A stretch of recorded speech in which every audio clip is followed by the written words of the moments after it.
wonderful, and we really appreciate it. We put so much work into this podcast, so it's awesome. Thank you for appreciating it. Okay, so the first message we have here. Hi, I've just read the article on the haunting of Oliver House, which I myself have visited about 3 years ago, and I'm writing because I brought my friend's 9-year-old daughter there, who was so excited about the history of the house. So we went in, not joining a tour, but wandering through on our own. I had no idea the actual happenings in the history of the house, except it was built by Dr. Peter Oliver, until I read the article in the Middleborough Gazette today. What happened the day I visited was when we entered the room to the right of coming through the front door, there was a tremendous energy, which is a gift I never asked for and have always creeped me out. I literally got the feeling to leave, and my niece, friend's daughter, was in her glory being there, and I started to feel intense heat. No one else appeared to feel it, and it was not a hot flash. It came on like I was boiling inside and out. Bad enough, I grabbed Reagan and said, Ray, we gotta go out now. I'm sick, to which she said, okay. Sweat poured from me, and I was so hot I nearly threw up. I felt the house just wanted me to go. I'm writing because I did not know a 2-year-old was scolded to death till today. I'm curious if you know what room the death occurred. Like I said, I have a gift for picking up intense energy since childhood. Apparitions were seen by me right through my teen years. Now I can only see shadow people occasionally. Boy, the stories I could tell, which were sometimes backed up by witnesses. I just want to know which room this poor baby died in. I felt her pain and just found out it was hers. I am a strong empath. I'm 51 years old. By the way, as soon as I reached the door, which was a fairly warm day, the relief I felt was incredible. I would love to join you if you're ever in the area again to visit Oliver House. Even though it scares me, I would like to try to send some positive energy to the child. I'm in no way a crazy person. I am completely normal. Well, except for my strange gifts. Thank you, Melissa. Well, thank you so much for writing in, Melissa. We don't think that any of the people that write into the show are crazy. No. Everybody has their own experience, and a lot of people just need an outlet to share it. Yeah, and we believe all of it, so. Yeah. Yeah, keep it coming. That was great. I don't know off the top of my head which room that was in, but if you reach out to Chris and Christy, who volunteer over there at the Oliver House, I'm sure they'd be so happy to tell you. Thank you for reaching out. There was an article in the Middleborough Gazette that I was interviewed for. They interviewed me for 25 minutes, and they put in 2 lines, but I'm glad that you found out about our podcast through those 2 lines. Yeah, and thank you so much for sharing your story with us. We really appreciate it. So this email is a follow-up to our really great story that we had Big last Boot. week. Big Boot and the Scary Nun. Hello, my name is Stephanie, and my 11-year-old son, Gabe, sent you an email. Tonight we all had a good laugh. Gabe was in the shower listening to your podcast. When he realized you were reading his letter, he freaked out. He jumped out of the shower, pulled the towel rod completely out of the wall, and screamed with excitement. His sister, his dad, and I ran to see what was going on. We all celebrated with him once we realized. I told him this was likely to be the best day of his childhood. No place to go but down. Anyway, keep up the good work, and thanks for making my son's day. P.S. I can attest that my son had terrible night terrors when we were living in that house. He was 3 to 7 years old, which was built before the Civil War. There were indeed a set of footprints at the foot of his bed and in a doorway that would come and go, and he would cry in the night about Big Boot. I knew nothing about the nun until I read the email he had written you. He said he didn't realize it was a nun until he saw a picture of Mother Teresa years later. Woo! Thanks, Gabe. We really appreciate that. Yes, thanks, Gabe. And thanks, Stephanie, for the follow-up. Yes, and Stephanie, you are right, because getting on this show is the pinnacle. There is nowhere to go but down. You've made it. You made it on Ghost Hunting in New England. I mean, what's the bigger deal than that, you know? Getting free donuts. I mean, maybe, but he's is Gabe 11, so Stephanie, he's always getting free donuts. Is Gabe getting free donuts? Because that I would think that is a worthy lifelong ambition.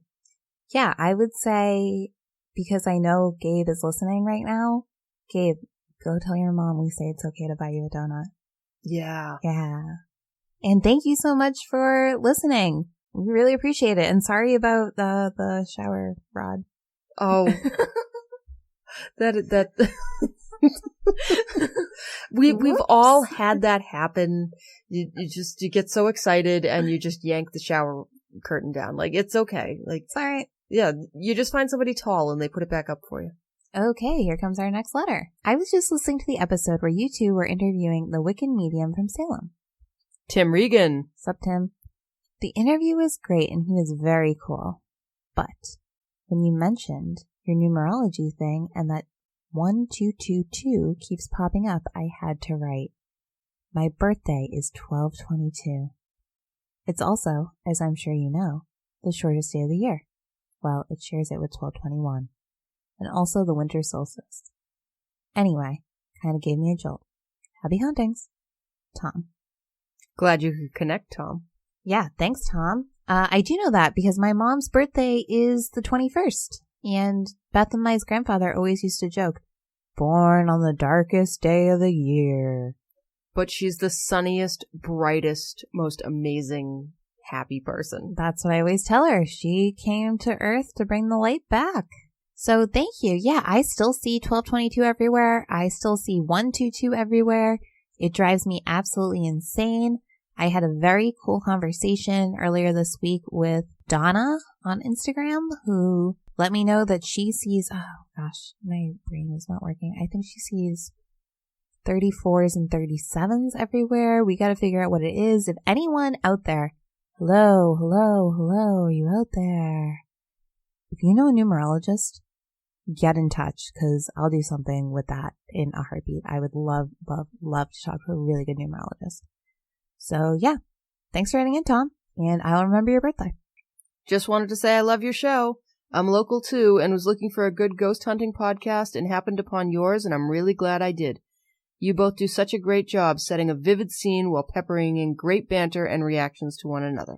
Christ Davis, 034.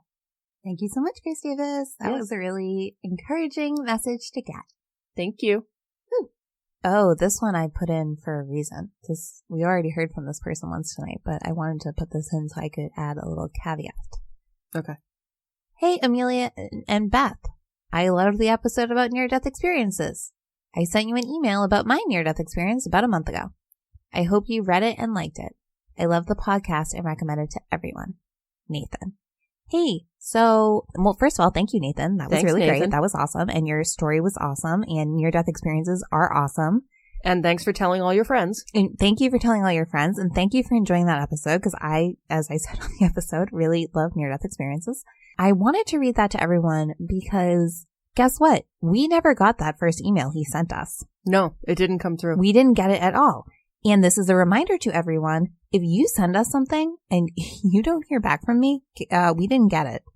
Because I'm pretty good about keeping up and sending people notes back or little things back. So especially if you hear other people's stories being read and yours hasn't been read and you haven't gotten an email back, we didn't get it. Please resend it. Send us a note on social media because we want them. Right. And we don't want it like this. If we're not going to read it, we're going to tell you we're not going to read it.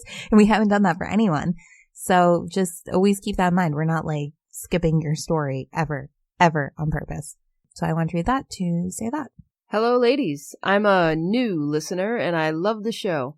I'm getting through about an episode per day during my commute. Amelia, you mentioned you were really into coffee. What's your current favorite? I'm a coffee person also, and love to hear what others are drinking and loving. Can't wait until tomorrow morning so I can listen more. Rock and roll, aw yeah. Hey, thank you. So I had sent him some coffee recommendations, and he's tried some. He sent me some of his feedback today. And just so everyone knows, my favorite coffee comes from the Crateberry Cafe, and you can buy it online at crateberry.com. Shameless plug. Shameless. We send it all over the United States. Okay, so our next one was sent to us, and I'm not going to read who it was from because I didn't get their blessing to read who it was from, but it is an interesting story, so I want to read it. I had a strange occurrence in my apartment yesterday that I cannot explain. I was unfortunately half blind as I was without contacts and glasses when it happened. but I could see enough to have witnessed what looked like a white puff of smoke materialize and go up into my ceiling yesterday. And I swear it was no way something intentionally happening with my vision. I haven't told anyone about it yet because I don't think they'd believe me. But I also see little white feathers floating around my apartment all the time too, which everyone else has denied ever seeing, and saying it is just from my pillow. But I literally see them all the time. Spooky. P.S. Another little feather appeared just after I put my phone down.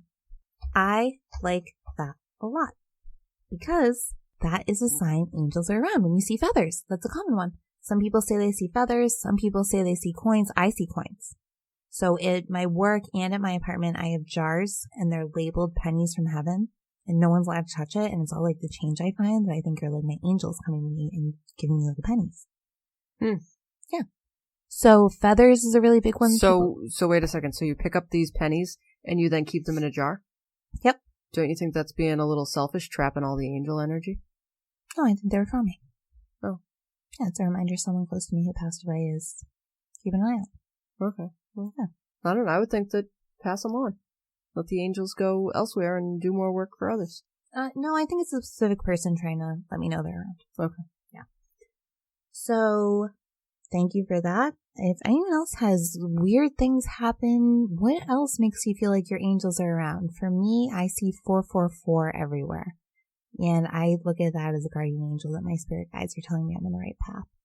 So if anyone has any others, please write into the show. And that is it for our mail. We didn't get any reviews this week. People were too busy writing us mail. They were.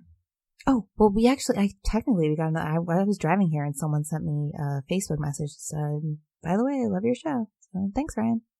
Appreciate it. Thanks for listening. I was surprised you listened, but I'm really happy you are. So this episode comes out on the 30th and November 1st, All Saints Day, also marks 6 months of us doing this podcast. It was published 6 months ago. Which is very exciting. And I have had a tremendous time doing it. And have loved it to death. And unfortunately, Beth has some news. Oh, I figured they would just hear it on the November 1st one. So Beth is going on hiatus from the podcast. I'm looking at doing some other things with a lot of my time. And we will miss her. And there's, it's so sad.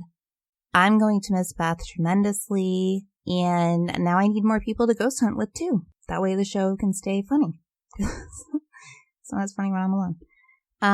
But yeah, this has been great. And thank you for these 6 months. It's been awesome and a ton of fun. So yeah. Yeah. I've enjoyed it. Yeah, I'm going to miss you. I'm going to be sad. Daniel and Gabe will miss you too. They will. And I'll miss all the mail and all the Instagram people. And yeah. So yeah, that's really sad. If anyone else knows of cool groups in the area who want to get together and go ghost hunting with me, I would love to do that. You want to get together and go ghost hunting, let me know. I still think we should all get together at the Peter Oliver house. And yeah, so that's kind of what we got. You want to do contact info one last time? Oh, of course. All right, you can reach Ghost Hunting in New England on their Instagram, Ghost Hunting in New England. You can reach them on Facebook, facebook.com/Ghost Hunting in New England. You can reach them on Twitter, Ghost Hunting NE. You can also follow Amelia on Twitter because she's really curious how does Twitter work and she wants more followers. Yeah. What's your Twitter? I don't know. I think it's AR_Childs. Okay. And if you go into the Ghost Hunting page, you'll be able to go through and see where she's saying stuff, and you'll be able to follow her there. You can find Ghost Hunting in New England on their webpage, www.ghosthuntinginnewengland.com. You can send a carrier pigeon to the Somerville Media Center, or if you're techie because it's 2019, you can email them, ghosthuntinginnewengland@gmail.com. Amelia is very responsive to emails, so if you email and you don't get a response, she didn't see it. She's not ignoring you. No, she's not. And, I meant to say it earlier and I'm so sorry. A few people, we had put something out on social media about guest hosts for the month of November. And a lot of people reached out, I think 4 or 5 of you, about November 29th. And everyone kind of said the same thing, which is like, well, if you need someone for November 29th, we're here.